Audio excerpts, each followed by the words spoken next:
Guys, they do magic. They are the Magic Guys.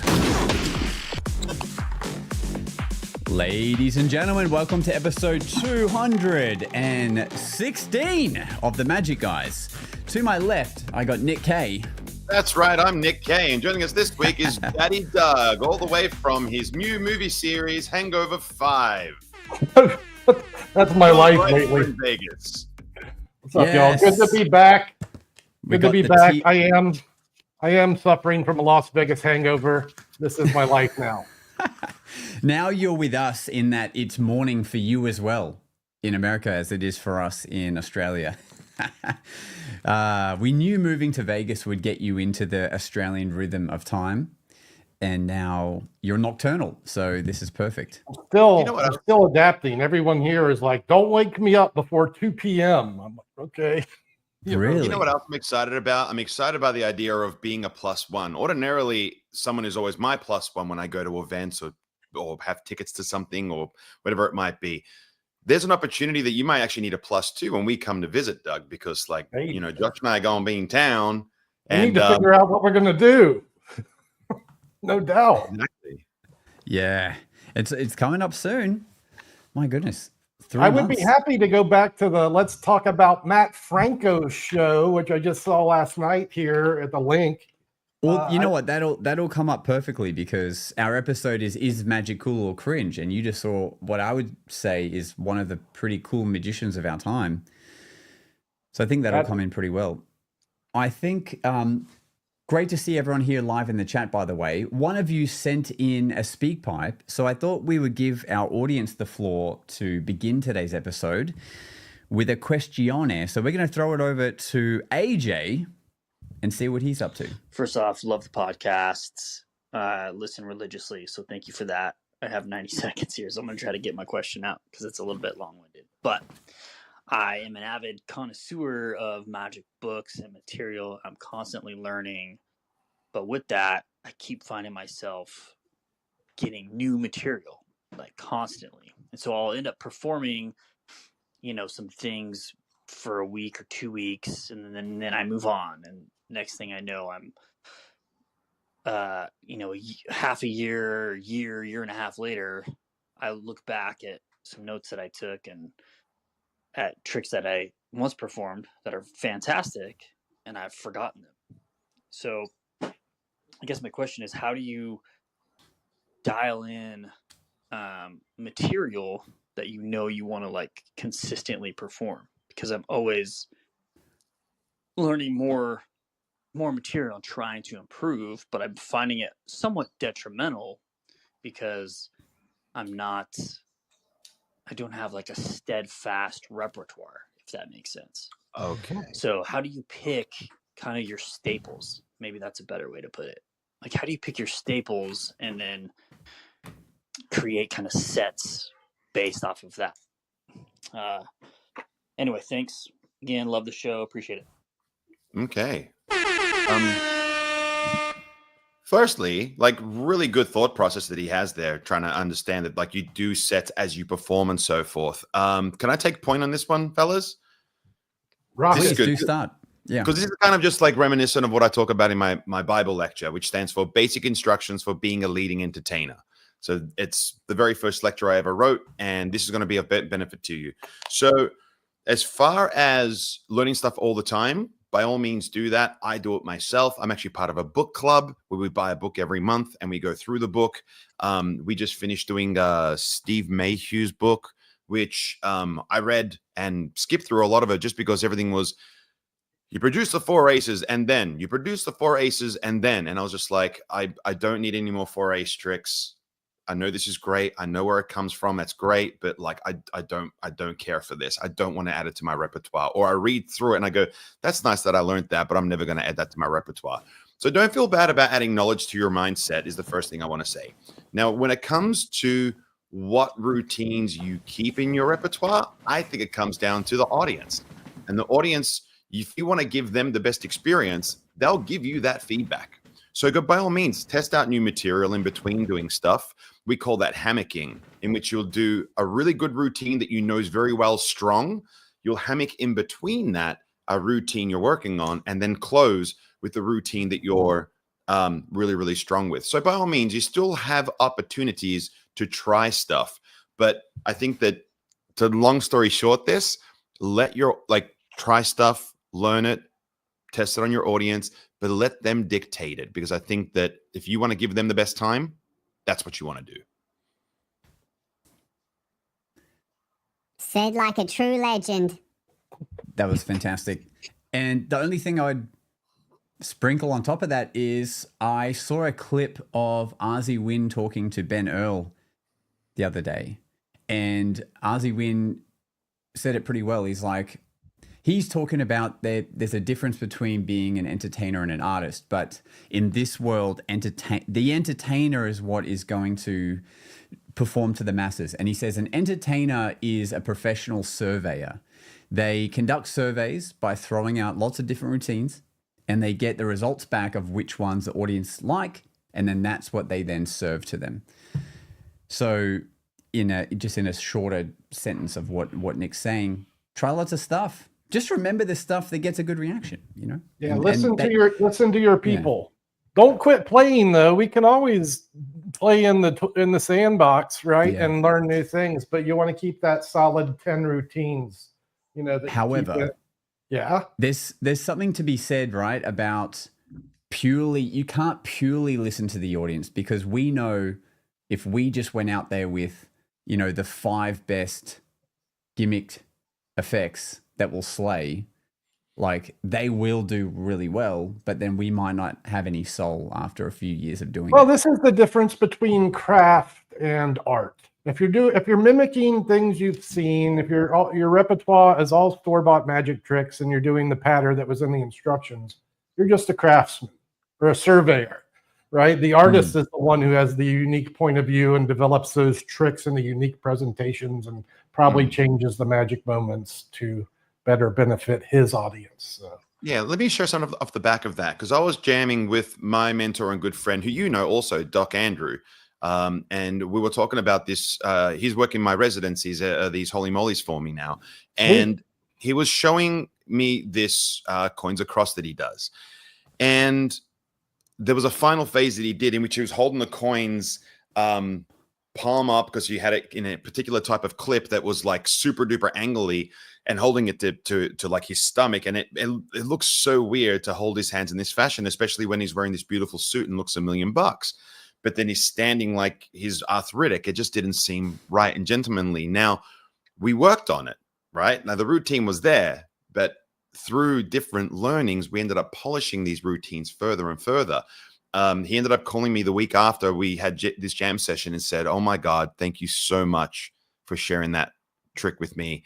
If I hadn't experienced that little bit of knowledge, I couldn't have improved upon it." So you can always learn stuff and improve upon what you already have. And once you have it, you don't have to bury it. You don't have to make this decision that you never want to do it again. Like, it's always just going to be stuff that's in your pocket. Like, when I mean that, I mean metaphorically, in the back of your mind. When you need it, you do it. But that's some good advice. Get some extra eyeballs on the material you're developing. Maybe not always a magician, you know. Maybe they should be lower down. But, you know, if you can find a venue to perform this stuff over and over, that's your best bet, right? That in a notebook. But yeah, collab. Yeah, AJ, thanks for the question, my friend. Please, guys, send them in, the speak pipes. The link is in the description, speakpipe.com/the magic guys. Drop us a line. And AJ, just, you know, try. It's so hard as a hobbyist magician, even a pro, to not get sucked into the ever-flowing churn of new effects coming out, you know. That's it's tough. But better than not doing magic, you know. So you'll probably some people just do that. Let's not make those people feel lesser. It's perfectly fine to just do nothing but learn magic your whole life. You never even have to do a trick. You can enjoy magic that way. It's fine. Some would say that's probably more like the better way to enjoy magic. I mean, that's the student's approach. Magic is the ultimate studious endeavor because it's endless, right? The rabbit hole is so deep. Can I also say off the back of that, how envious are we as like professionals who perform for a living? I don't know about you guys, but I'll speak on my behalf that as professional, I so envy people who have this opportunity to just constantly be learning stuff. like all the time. Like, Yeah. I'm so envious. But like, as a professional, when you've got your staples and your reputation makers, you've got to make sure that you stay on point and that they're always so perfect and you really put the effort into them. And Yeah. it upsets me because I'm trying to stay sharper and sharper, but in the same breath, sort of envious of the people who just go, I'm just learning stuff all the time and I perform it. And if it's right or wrong, or if it's not perfect, it doesn't matter. But it's just like, I envy those guys. You're still doing that. You're just finding the moments within the magic you already do to improve that. And that is so much a part of being a great magician, right? You know, am I standing this way or am I standing this way when I do the, you know, whatever you're doing? You know what? Very good. Yeah, very good point. Because I was pretty jealous of your friend Chihan when we were at the assembly convention. Isn't he like a really successful lawyer? Is that his profession? That's exactly what he is. Yeah. So Chihan Yeo is an amazing cardsmith who by day is a property lawyer handling deals that are upwards of hundreds of millions of dollars. And then you see him sit down with a pack of cards and he's like, the guy's got hands. I'm just seeing him. I'm just watching him do second deals as we're chatting. And I'm like, I got no time to effing work on second deals. Like, I got to make sure I can get to do my gigs and, like, you know, win over this crowd and da-da-da-da-da. And you're just here, you know, making tons of cash, not even with magic. And then you can just enjoy learning good magic.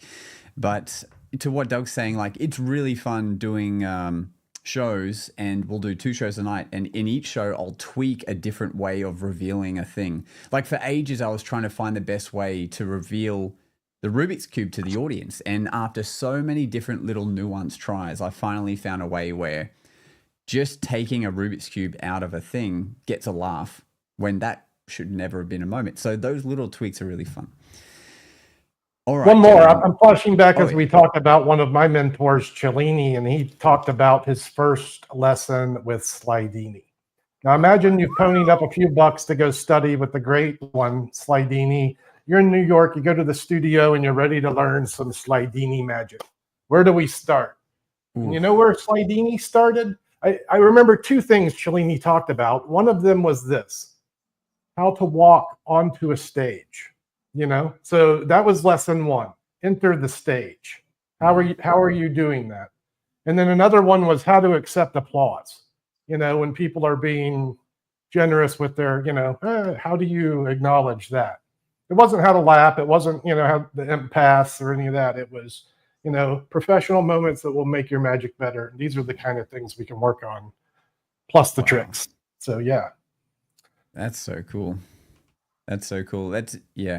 Even how to, you know, professionally take cards out of a box without looking that too. Weird. Yeah. I'm wondering how many magicians out there have thought about how they walk onto a stage. A good book for that is, another good book for that is Steve Cohen's Winning the Crowd. He talks about that as well. He's like, if you're behind curtains, start walking 10 steps before you get to the stage so you're already at full speed. Instead of seeing the audience see you slowly start walking out. What about Williamson's approach? This is the Williamson. Doug is just tearing open a deck like a banana, ripping the box apart, taking out the goods inside. Hell yeah. So then there's the Williamson approach, I mean, I've never seen anyone just be able to, with the thumb, just break the seal like that. It's pretty dope. Well, I was at the casino in Biloxi, and then one of the pit bosses was doing that. I was like, where did you learn that? He's like, look, dude, you got to open 800 boxes a night. You'd learn it too. Crap. True.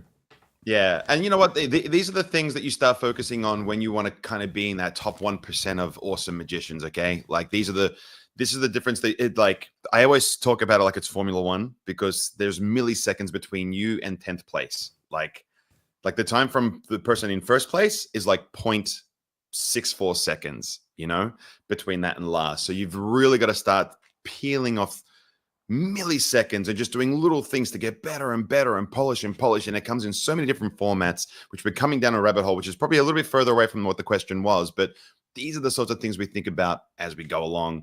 So we should probably do that at some point, have a big chat about like, how do you get into the top echelon? Yeah.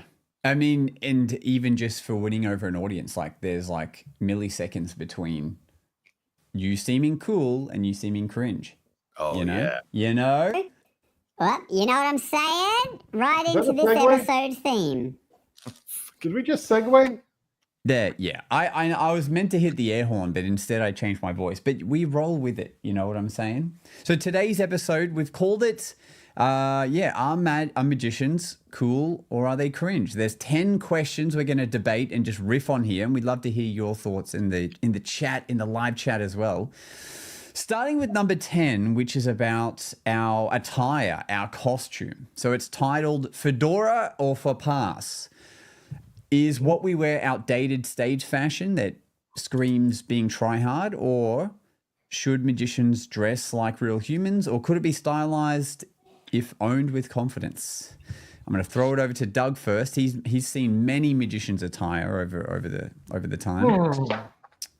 What say you? That actually looked really good. Actually, that was, fedoras are cool if they're worn by Doug Kahn, 100%. But should they be like a staple? Like, okay, I'm a magician now. I should buy my fedora and buy my bow tie and bow my coattails.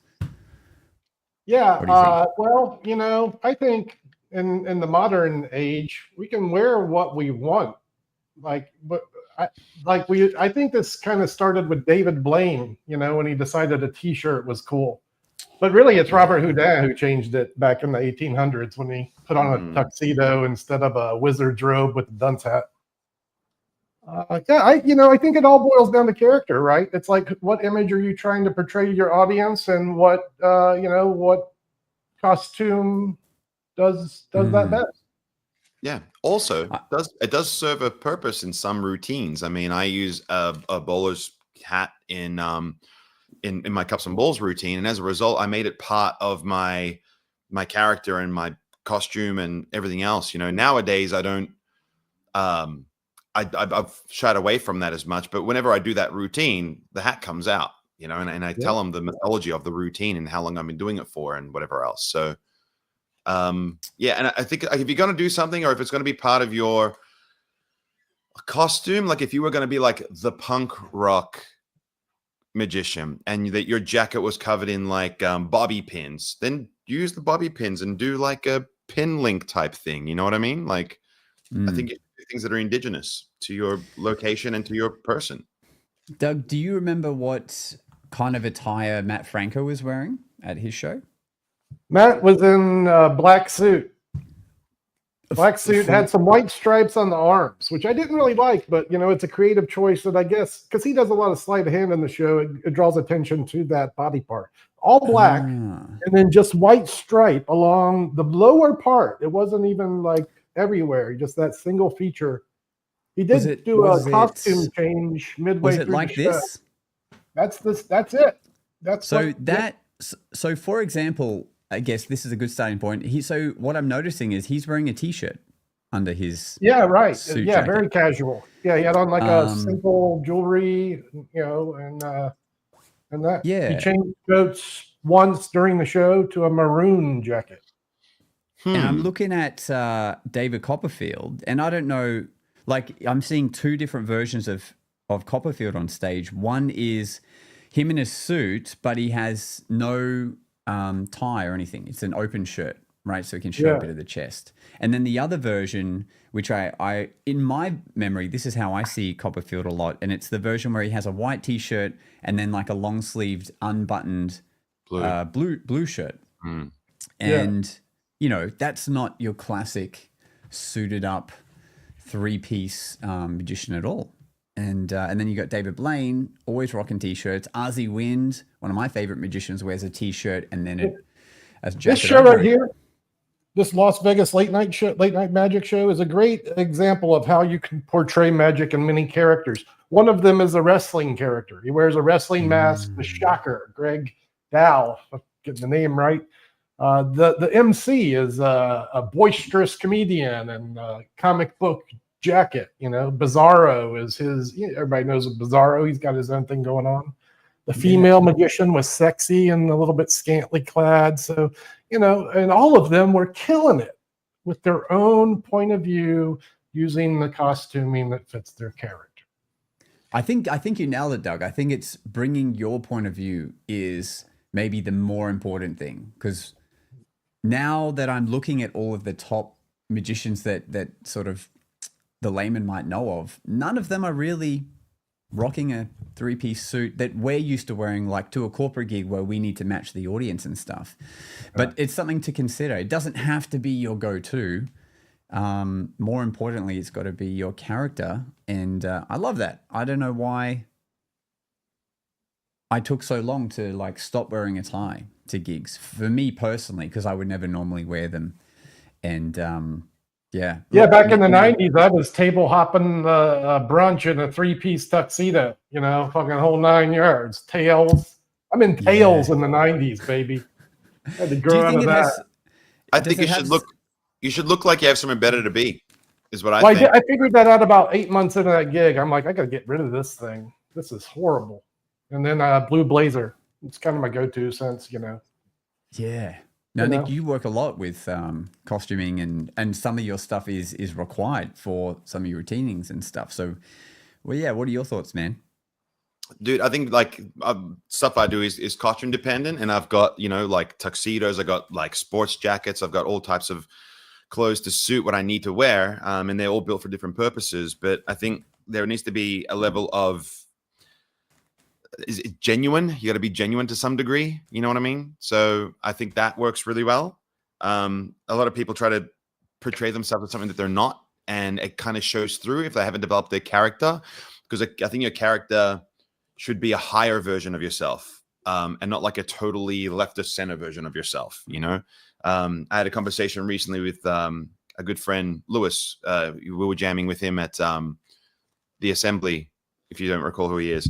And, he was talking about this routine where it's like, you got to do it like crazy confident and like super egotistical, blah. And I'm like, but you're not that guy. You're a sweetheart and you're quite shy. This isn't going to work if you do it this way, So, but yeah, costume wise, purpose built. Also the weather, far out, man. Like, yeah, I think we're going away from fedora hats and talking about costuming. It might be worth pressing on. This whole podcast is going to be what to wear as a magician. Yeah, exactly. So let's change the title. Let's press on a number 9 so we don't get sink into this a whole 10 minutes. Let's go. Sounds good. Like the thing is, all of these questions could be their own episode, so you're really getting the goods jam-packed. Yeah. Number 9 is saying pick a card cringe now. And then the notes on this are, is it overused and just unimaginative? Or is it a classic line that sets up the effect clearly? Can you reinvent the line creatively for yourself? Okay, so sometimes I've seen guys spread the deck to the spectators and just go, okay, do the thing. Come on, do the thing. And it's like you know what to do the thing. That's right. That's kind of interesting because you're playing on the fact that they know what you would say. Yeah, like and I think there's nothing wrong with saying this trick starts like all card tricks do. Pick a card, pick any card. I think there's nothing wrong with that. I think that it's got a nice ring to it. I would suggest this. Not only is there not anything wrong with it, but that people want that experience from a magician, a close-up. You don't have to give it to them, and there's reasons not to, and that's fine. But people love to be the person that gets to pick a card, any card. Yeah. It is unfortunate that removing a selection from the pack is generally a dumb idea, but we'll talk about that another day. Yeah, I mean, I guess the question is probably because you get some people that are like, I've seen this one, because they're like, the same card trick is probably what you're going to do. Like, which, Nick was alluding, I do it that way. I say, I have to do this at least once a show. Sir, go ahead, pick a card, any card. And it's a nice moment, people can relate to that. And it's a good grounding point and a great experience for the person that's into picking cards. Hell yeah. So before we decide whether it's cringe or not, I have one thing I'd like to add, which is I typically don't let anyone choose a card with the way I perform, just because everyone's drinking and cards get wet and tables are wet and their hands are wet from holding drinks, etc. So I just do a lot of like say stop. And I'll dribble cards, or I'll riffle through cards. I do a lot of and the idea is that if I'm dribbling cards from hand to hand, whenever they say stop, you stop the dribble, and then you've got a nice clear visual indicator of everyone seeing it, and you can engage with every single person in that moment. as opposed to asking someone to take the card and show everyone, because sometimes that person's a dickhead and they don't actually show everyone. They just look at themselves and they hide it, and you know, they just and then you have to put the card back once it's out. That's my problem with it. Once it's in the wild, now what happens? Do they put it back? Do you grab the card back? And you know, it's just not efficient in a working, environment. And it keeps all eyes on you, and it allows you to connect with every single person participating. Because you might see somebody just looking over their shoulder, be like, "Oh, come closer, friend, so you can see it. Can you see better now? Come and join us." You can now welcome people into your circle that you were entertaining at this corporate event, for example. And then, you know, you put it in your hand, everyone saw the card, say yes, great, and you can get into the routine. So is it cringe? I'm going to say no, it's classic. Thoughts? Okay. I'm going to play the advocate here and say it's a little cringe because we could be more artistic about our routines than saying pick a card, because then we could vary. We could do 3 card routines and them all feel different, but they'll feel the same if we every time go, now pick a card. Now you pick a card. And that's something to think about. Is one of the main reasons why I learn a stack. So I can just say to someone, name any card. And now I've skipped the entire process of pick one, put it back in. They've just named it, and now I can do something with it. Even if it's whatever card trick you're thinking of right now at home listening to this, I could now still go into it. Okay. But they've So there is one for not cringe, one for a little cringe, the deciding vote. Doug, is it cringe or not? I say own the cringe. You gotta say it. Bang the gavel. It is cringe. Let's move to number 8. Hell yeah. Number 8. Are magic conventions cool or cult-like? Are they echo chambers and the everyone's a star vibe, or are they cool, community building and inspiring? Do conventions help push magic forward? ? Doug. Man, I could say yes to all those things. Man, what is this multi-pronged question? We're doing another episode now. I know. Magic conventions are the best. They're all the above, man. Great place to connect with the community. Great place to learn stuff. And yeah, if you're an egotistic jerk off, great place to be a show off. Everyone will watch you do your thing, and they'll talk about you like I am right now. But go ahead. Worst thing in magic is an egotistical magician. I see you. I see you watching me right now. Yeah, I think it's whatever you want the convention to be, it will be that. Is probably what it is. Yeah. But I love them. Essentially, we need them. Like, it's the one place. Eric Leclerc, when he came on, he's like, it's the one place where you can still go and see like brick and mortar effect, like an actual setup of magic effects to buy. It's not online. You know, it's so rare that we get to be around other performers that much. Yeah. But then, you will see the show-offs or the people that are there because they want you to see them there. It's all those things, but it's essentially it's great. So my vote would be it's cool. It's a cool cult, join. What do you say? Yeah, look, I think it's cool because, anything that's going to help propagate forward in a good way is obviously very important. When you're at a convention, you're in the dealer's room, you're seeing all these products, most possibly for the first time, and then you have this beautiful opportunity to purchase them months, if not sometimes a year before they actually hit the shelves of every other brick and mortar. So that's a really good place to be. You also get to sit in on the lectures, which I think are very valuable, and be part of the panels and ask questions and shake hands with a hero. We wouldn't have the pleasure of setting up so many friendships, and there's nothing more wonderful than getting in an elevator and someone turns to you and goes, "Hey man, aren't you in a band?" And I go, "Oh, hey, listen." So I think that's important, and community in magic is important because it helps keep us in check. And I also think that there's probably some very small, and it's almost unnoticeable, but there are some groups within the magic community that are really just themselves. There's a lot of ways to enjoy magic conventions as part of a cult. For example, you might be a kids performer and go to a kids magic convention. Or this week in Las Vegas, Trick Supply is exhibiting at the Magic Collectors Summit. It's a convention at the Orleans Hotel where the Magic Vibe is, but this is for people who collect magic. So, if you're into collectibles, well, there's your convention. If you're into close-up magic, you might go to Tricks, in Charlotte, North Carolina. Yeah, so you can find your own cult to enjoy. It is cultish. Yeah, and so cool. Say if it's cool or cringe, I'm gonna say conventions are cool. Josh, cool. They're cool. Hey, number 7. You guys know that? Oh no. Doug's cringe. He just left the chat. He'll be back, I'm sure. Oh geez. Well, we'll keep it moving until he gets back here. Because actually probably good too. That he's not here for this one. Number 7, are invisible decks and sponge balls just lazy? Are they overused beginner props, or are they still strong when performed with intention? The question is, do classics deserve more respect or retirement? Oh, lots of loaded ammo here. Jeez. We did have a chat one time about retiring magic, old magic. Remember? That was a really fun episode. That was. We did not talk about the invisible deck in that episode. No.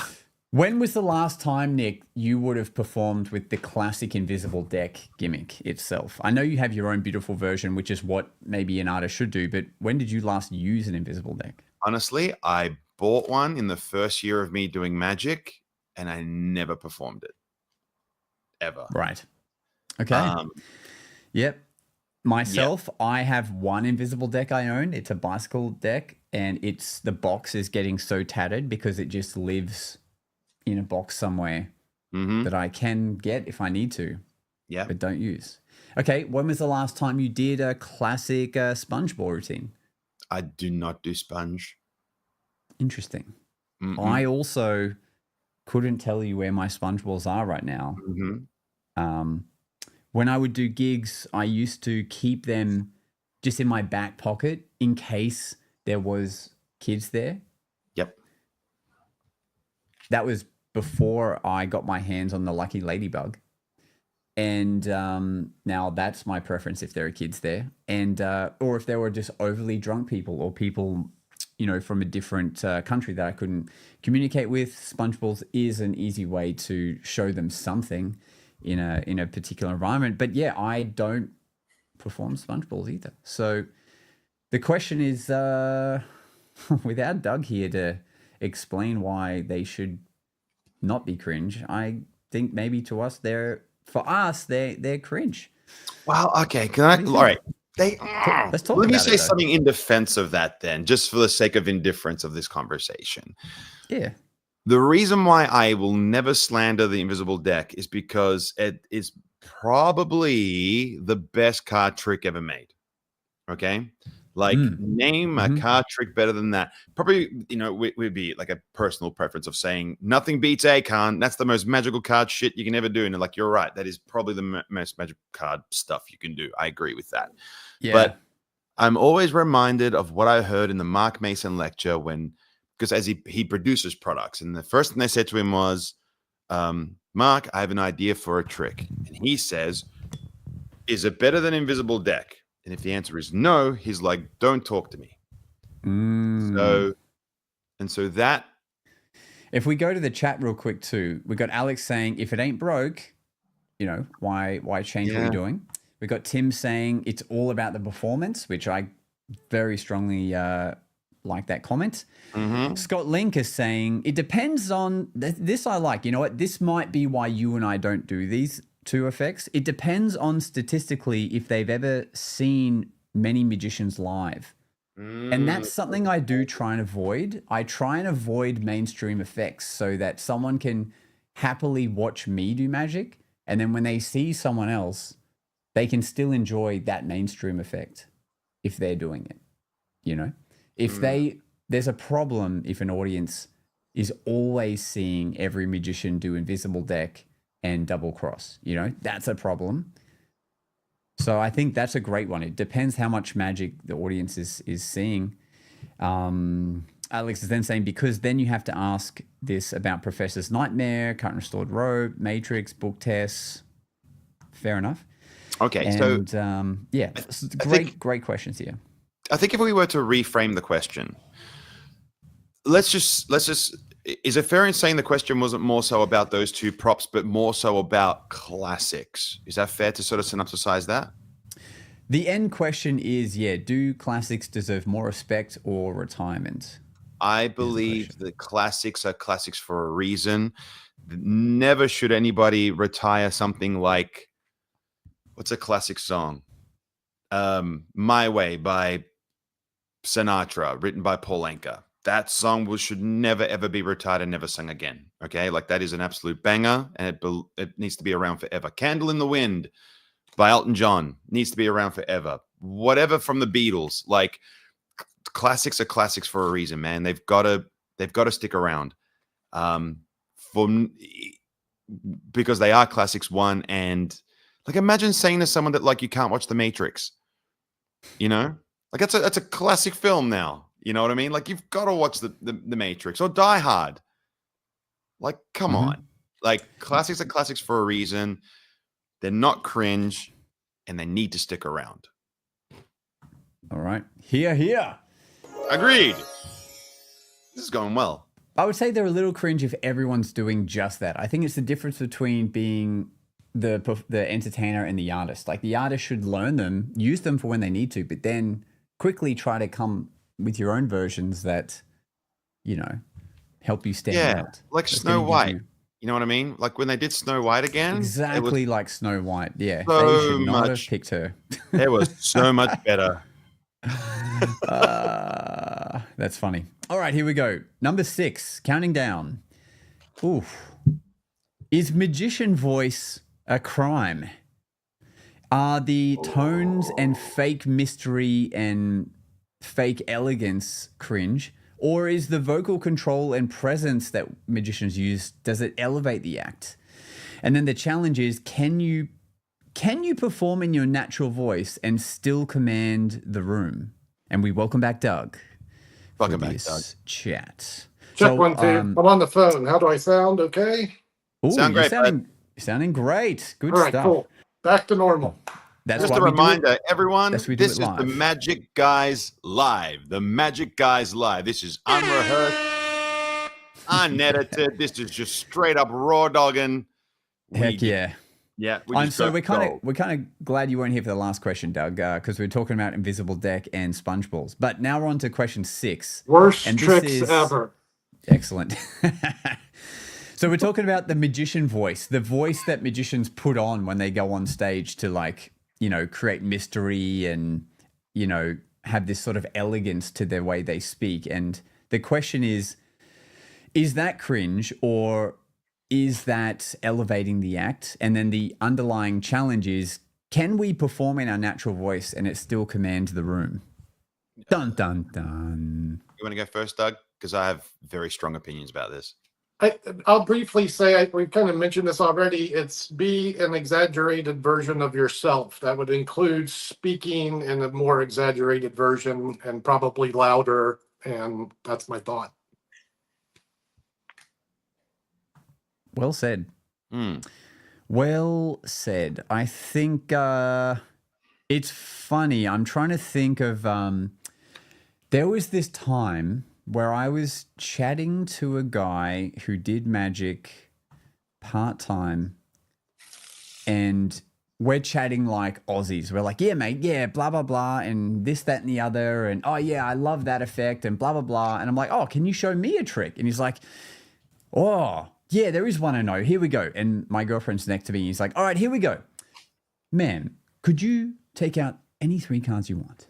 Okay, now please do not let me see them. And you know what? And he went into the weirdest performance of my freaking life, you know? Can I show you a trick? Absolutely. All right, governor. Yeah, like, man, it was so weird. Like, it was so weird. And I was like, bro, none of this is authentic. Like, You don't talk like that. I've just spent 10 minutes with you as a bogan. You can't now switch to Darren Brown, you know?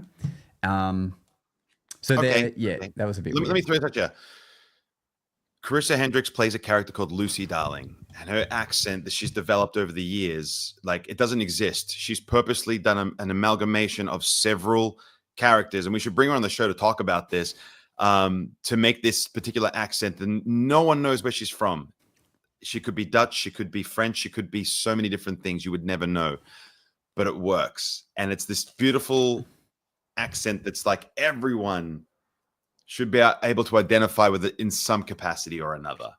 So it needs to be done well. I got a friend of mine called Davide Kaufman, and he's that's what he calls himself, but he's Italian. He's Italian as all get out. Like, and he was performing, and so when he talks, it's very like, everything's like, I'm as pay for the tosti or pick a carta. Like, it's like this sort of thing. He finished his set and they were like, I really liked your show, but like, I think that you're like, lay off the accent. It's a bit racist. And he's like, but this is how I talk. Like, What do you mean accent? it was just being himself. So that's funny. So that being said, it's obviously the audience can be perceiving things in such a way. And I think this wouldn't be a problem if we weren't so upset about,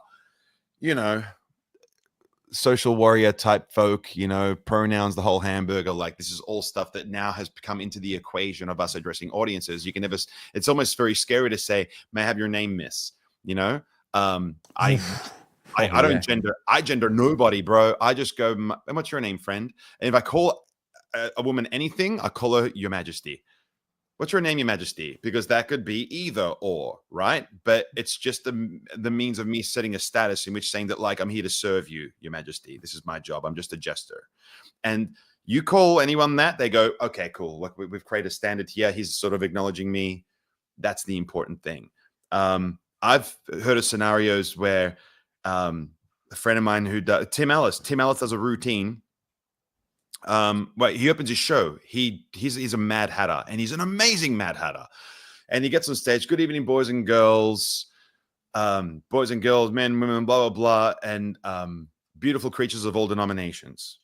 Right? It's like this really cute long thing, and the sound tech was like queer and said, "Thank you for making me feel included." Then I had another friend who was queer who said, don't say that. It's derogatory and it makes us third-class citizens. Because you mentioned us last. And it's like, are you for real, child? Are you for real? And the kid was young. You know what I mean? I had to say, like, come on, child. Come on. Like, yeah, you're at a magic show, kid. Like, yeah. But look, did not deter too much away from the question of cringe or not cringe. Let me finish my point, right? So the point is that erroneous of like how you say it, right? I think it's okay to have a different tone when you do say things. I have many years of vocal training because I used to be in a band. Hey, let's go. It's been a while. I don't have any. It's been a while. Pen. Yeah, nice. I didn't even prepare a shot for that one. Now, because of that, when I'm on stage, my voice booms a lot more and I speak a certain way. But when I'm in a close-up setting talking to a kid, what's your name, little one? Oh, this is Evie. Everyone say, hi, Evie. It's polite. It's the same way that I'll get on the phone and I'll be like, all right, shut up. Hi, Nick speaking. And I have a different tone for when I speak. So I don't think it's wrong to change your delivery. But if you're going to have a script that you speak to, like, I don't know. Yeah, I think it is cool. Be like, dynamic. I think play with your voice. Absolutely. Don't be inauthentic if you're still playing yourself on stage. If you're playing a character, great. Like, by the way, how have we not had Carissa Hendricks here yet? I'm making that. They got to come this week's task. But I think it's cool. What do you guys think? Yeah, so I'm going to finish by saying that I don't think it's cringe, and I think that you should adjust to your audience. When I perform for high society, my vernacular is very different because it's my job to be a professional communicator and to approach them in that way. When I perform for all the guys who are tradies and the plumbers and the guys building our tunnels, I'm definitely definitely for sure, bloke. Yeah, come on, bloke, choose a car, bloke. You know, go on, mate. Sick. I be dynamic, Love it. not cringe. I'm going to switch to that helium voice Norbito's been using. That's my new skill. Well, if you use my Amazon link and purchase the Rodecaster Pro 2, you too can sound like this. All right. That's a good one. It is a good one, hey. I like it. All right. That's a good one. It's cool. Number 5. Do TikTok magicians make magic look lame? Are they using an overuse of cuts, stooges, and acting shocked? Or is it the new platform, new audiences, and fresh creativity? The debate is, are viral tricks good for the art? Yeah. Perfect timing for Doug to be on here for this. I'm going to just say one thing. I don't know if it's good for the art, but I do think it's good for the scene. Yeah. Doug, I can see a whole episode here in his head right now. Yeah. I don't think it's good for the art. I think most of the content that's even popular is very cringe. I don't know. Yeah, it's like the ones that are viral aren't the ones that we would go and watch at a show. Like, I don't feel like the right top artists are the ones becoming like the super viral. It's what like I don't know. It's. I'm thinking of like Pete Furman right now is making some great content that goes viral pretty regularly, and it could be cringe, but he transcends it a little bit, plays it out, and I would think anyone watching one of his videos would be happy. Actually, that's a great point. Yeah, he's the right person for doing magic well on TikTok and in person. Obviously, you've had great success as well, building off TikTok and off YouTube and but also this, honestly, timing was great, and I guess part of the deal is you got to know when the timing's right, and if you want something, go get it when it is. But like the content that I put out, mostly cringe. Like I can't even stand to watch most of that crap. So, yeah. Well, throwing to our audience, I mean, Alex Lamb has said, based on those parameters, no stooges, fake hot girlfriend, reactions and edits, that stuff equals cringe. Yeah. Genuine content, like Josh, you post a lot of it. You're doing material in the real world. You showcase those moments. Carissa is blowing up, doing the same thing with clips of her audience work, and this is a great way to share your magic, as though people would be seeing it in the wild. It's really hard to say I'm going to be a TikTok magician and make a magic trick for the camera. Usually it's just like, would you agree it's like it's good for the art if you're just portraying your art form and not trying to mold to what might go viral with the overreactions and the it's good. Always gooder to be true to yourself and try to make good creative stuff. The other thing that's annoying too is the clips of mine that will go viral are not, they're the ones that like show a little bit of maybe I can see some of the method. Like they're not the ones that are just like really entertaining. It's always the ones that are like, I slipped up a tiny bit and then boom, 500,000 views. I'm like, oh, fuck. I think in general on social media or even online viewing like YouTube, people want education. So that's part of that allure. They're going to learn something that benefits the viewer. They share it with a friend because it benefits them. And rarely, I think, do the people making these videos approach it with that frame of mind. Like, I'm going to give my viewer something to take away from this. Besides how great I am at the backbone. Maybe the last thing I'll say to this is the new FISM category for online content. Maybe that helps in some way with giving a direction for doing, gooder content, as Doug would say. Yeah, Tim Askin just referenced Jackie Yu, and I think Jackie does some of the best stuff you've ever seen. So do I think that, look, everyone can do something wrong, right? Like everyone can be like, I'm going to open a restaurant and be like, this food is awful. Okay.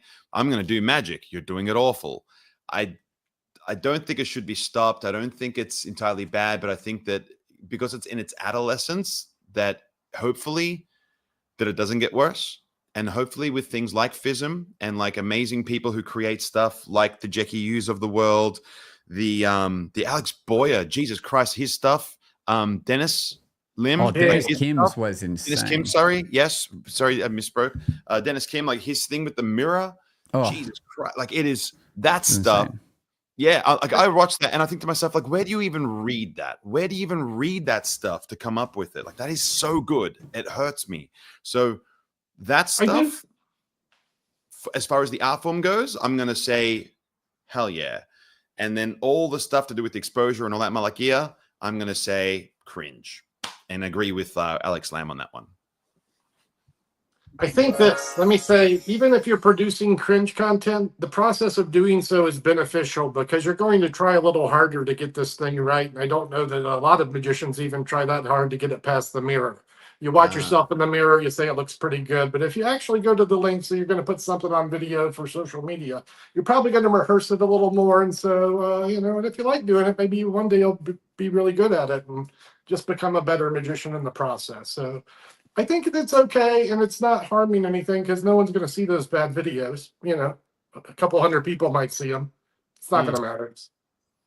Although I just had one that I hit my first million as far as a reel goes. Did you now? I did, yeah. What did it? What's the banger? You know what it was? Exposure.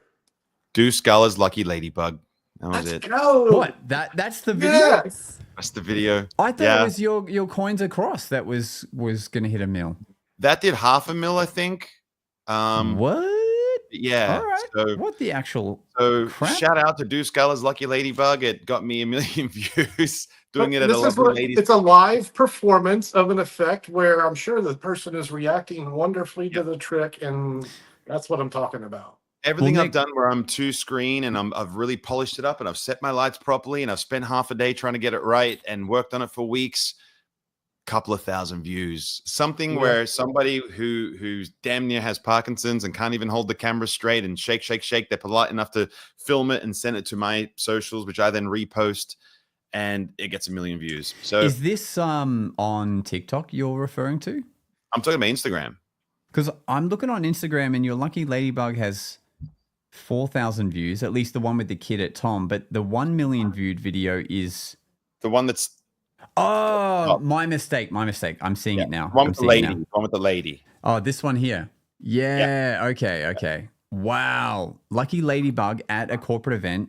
Boom. 1 million views. Congrats, man. That's DeuceScalaMagic.com. Cool. Go there, buy it, and then buy everything else. Their whole catalog is great. It's real good. Far out. That's crazy. Something to be said as well about you doing something that viewers wouldn't have seen on a video probably before. Love it. Number 4. Is it cool to pretend you have magic powers, like real powers? And the debates here are, do the viewers roll their eyes at the fake mysticism? Or when presented as theater, is it powerful? And then the question is, how do you walk the line between mystery and make-believe? It's not cool. Boy. There, I said it.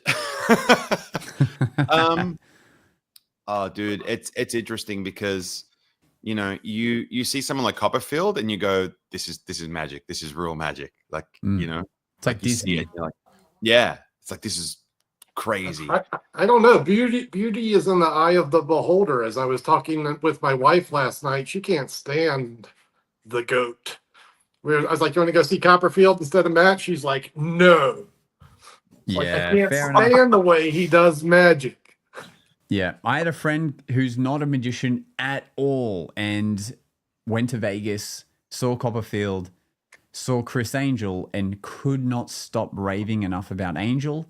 And his wife got bored of Copperfield. They're like, wow. What is this? This is a kid. This is kiddie, like, the way he's like. And so, yeah, you're right. Eye of the beholder. He's sort of legendary status now. So we I feel like we see his show because of, all the stuff he's done before. Because he's still going. The magic It hasn't stopped it's yet. this, though. Yeah. The magic in that show speaks for itself.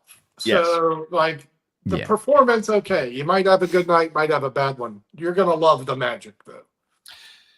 Yeah. And here's the thing. I think that there's, like, I saw Chris Angel's show too, and I became a fan after watching it. Like, this is many years ago now. I thought it was unbelievable. And it was David Penn who told me to see it. He goes, it's the best show there. The reason I liked Chris Angel's show so much is because there was a huge level of personality in it, which added to the already amazing magic, which I thought was really good. So for me, that level was great. And there's something wonderful about when you experience a show. For example, I've done a bunch of gigs in which we've had to entertain the VIPs of large scale concerts. So we have bands like Queen, Katy Perry, Pink. We did a whole tour from, and then you see their shows live. And what I took away from watching these people that, especially someone like Katy Perry, which I was not a fan of, but then you go watch their show, and all of a sudden you're a fan because they're so cool and they're so lovable and they're so lovely, like on the stage and to their audience and everything else. So all of a sudden I go like, I think Katy Perry's cool. Then she comes back from planet, from a little planet exploration, and all the reports now say that her show is awful, and that no one should go and watch it. Like, her performance is so bad. And I'm like, how did that happen in the space of 3 years? So, what is coming to mind right now, and I'm just going to end with my opinion by saying that, like, there's nice when there's a level of genuine personality injected into your routines, and in a bit where they see you perform and they can tell the type of person who you are, and they like who that person is. So I think that that's a nice place to be if you're going to be a performer. So the whole fake bravado, and I've met so many people who aren't this, but then tell me, no, I want to be the debonair type magician, and I want to wear the expensive suit and be able to talk very eloquently. And it's like, you can barely string together a sentence, nor have you ever read a book. It's so disingenuous. I just don't think that's going to be your character, but give it a crack. It'll take you a while to get that character right, but it's going to be cringe for a long, long time unless you reach Carissa Hendricks levels of character building. So I'm going to end by saying cringe. And after Nick gave me that advice, I've been trying hard ever since. Let me say this: 99% cringe, but the 1% doing it right are the best performers in our art. Well said. Yeah. Well Amazing. said. Amazing. Yeah. So look, we're almost out of time. So what I'll do is on Instagram, I'll put up a poll in our stories for each of the full 10 questions. So you can see the other 3 questions on there as well. And you can vote yes or no, is it cringe? Because the underlying overall factor is magic cool or cringe? At the end of the day, all these questions we're saying is sort of alluding to that. And I mean, Doug kind of nailed it. Like, a lot of it can be cringe, but the ones that are doing it right can make it seem cool. But overall verdict, is magic cool or cringe?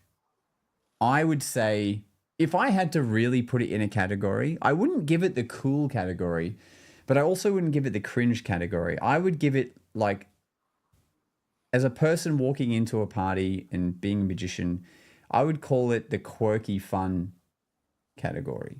It's like quirky cool. It's like, it's like how nerds are cool now. You know? It's like sort of in that realm. Like, we're doing really odd, fun things that people love us for it. But it's not like we're cool, at least not for my character. And so I would say, in my world, magic comes across as very quirky and fun. That's what I'll put down to for me. Doug, what would you say in the land of magic? Yeah, I would kind of lean towards cringe for the average, Joe. If this were a worldwide poll, I would think most people would be like, magic, huh? Yeah. But yeah, I think you're right. We're nerdy cool. Yeah. What do you think, Nick? I'm gonna tell you 2 quick stories. I remember going to my mechanic one time and he saw a deck of cards on the dashboard and he was like, "What's the deal with that?" And I said, "I'm a magician." Showed him a trick. At the end of it, he said, "I was having the worst day. The worst day. And now I can't stop smiling." I think that's pretty cool. 15 years ago, I was performing and this dude watched my show on the street and he says, "I'm suffering from depression. And this is the first smile I've had in 8 months." That's pretty cool. Magic is cool. Thanks for listening. It's time for us to disappear now. But we'll see you again on the next episode of The Magic Guys.